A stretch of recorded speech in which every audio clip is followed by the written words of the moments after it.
as a young teenager, she was inside of some kind of a craft or a round room.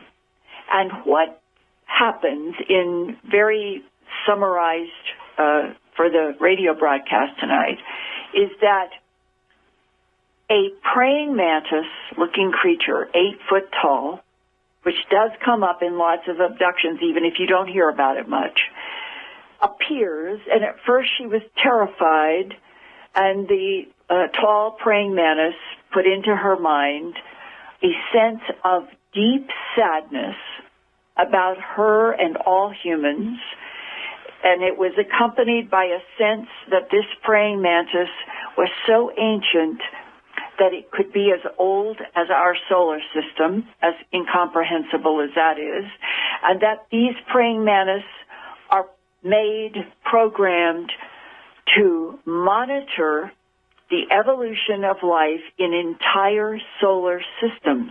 We're getting into the world of Michio Kaku's theorizing about very advanced civilizations having this ability. Yes. And that when humans are in the presence of the praying mantis has the ability to calm the human's natural fear of the way they look. And what he did next, he took the young teenage Linda Porter to a round, small container, almost like a small room, and showed her all of this dense, yellow, sparkly light inside of it. And then, as if saying, this is one piece of what you need to understand, he walked her into a room nearby and said, watch. And now it's a gray type entity.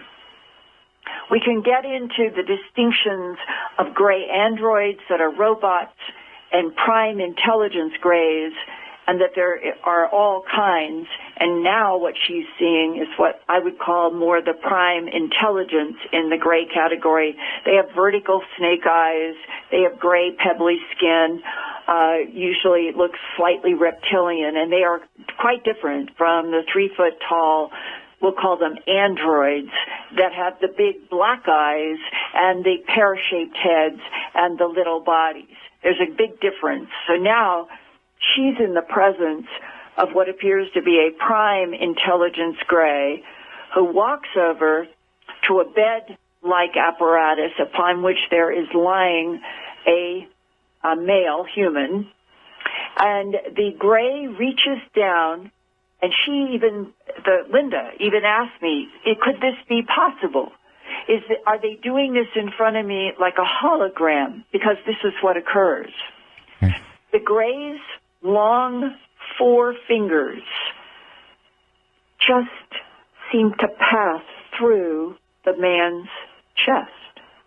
And out of the man's chest, the gray being comes up holding the man's heart and shows it, no blood, totally dry, shows it to Linda Porter, and she gets telepathic thoughts like this.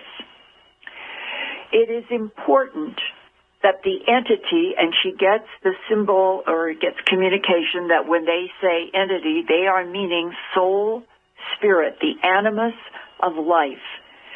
That the man's entity and this particular container of the man's body, it's important that the soul remain inside of such a container for a longer period of time than the man's body is willing to give, because the man is dying of heart disease. And the gray communicates that they are letting this version of the man die, but over in a tube. And when there's a gesture, now she sees that there are these tubes that have various people in them. And one she recognizes in the tube, that has light above and light below, is a man who looks a little bit younger than the man on the table.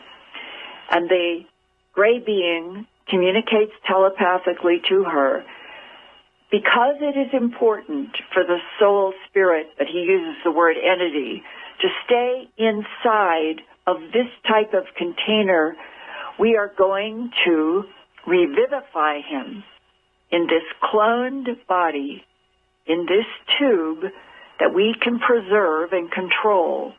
And we are going to put him in Australia, and in his home in the United States, he will die.